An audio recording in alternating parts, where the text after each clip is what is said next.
The muddler. The muddler is a tool that is used to crush a variety of fruits, vegetables and other ingredients to release their incredible juices, oils and pulp. Muddled cocktails are delicious because they have pieces of fresh fruit, vegetables, herbs and other ingredients floating around in them. In this lesson, we will take a look at what a muddler looks like, the rules of muddling, how to use a muddler, and what to use if you don't have a muddler. Let's begin with what a muddler looks like. The muddler is a long, blunt tool which is made up of a handle and a head.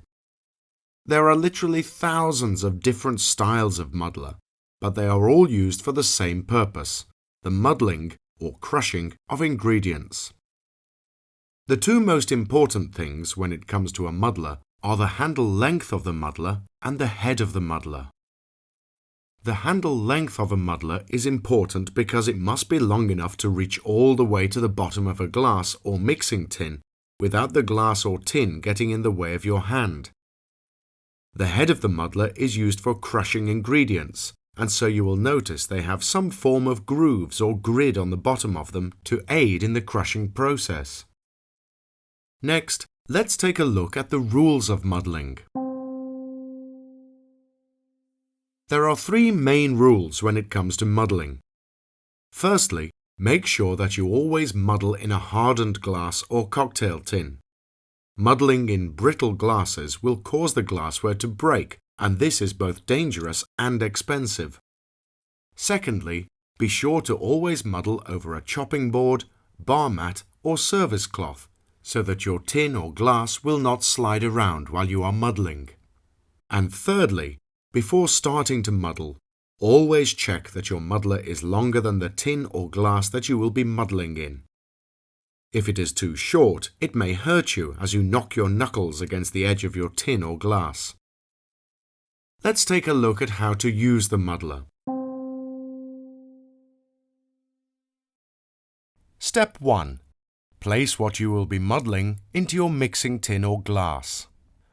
Often you will need to add a little bit of water or sugar with the ingredient, as this helps with the muddling process. However, only do this if the recipe instructs you to. Step 2. Push the muddling stick down onto the ingredients in the glass. Step 3. Once you cannot push down any further, twist the muddling stick to help grind the ingredients underneath it.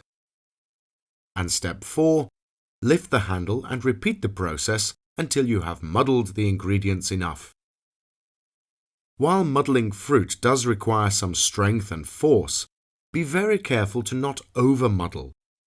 If you muddle too hard or for too long, bitter flavors from the skin and the stalks of your ingredients will go into the drink. It is a balance between muddling hard enough to release the juices and oils from the ingredient and soft enough to not tear the skins of the ingredient. Finally, let's see what you must use if you don't have a muddler. If you don't have a special muddler or muddling stick, you can either make use of a tablespoon or a bar spoon, as bar spoons often have a piece on the end which is useful for muddling. You can also use the same technique with these. It will just be a little more challenging than if you had a muddler. Well done on finishing this lesson on muddling.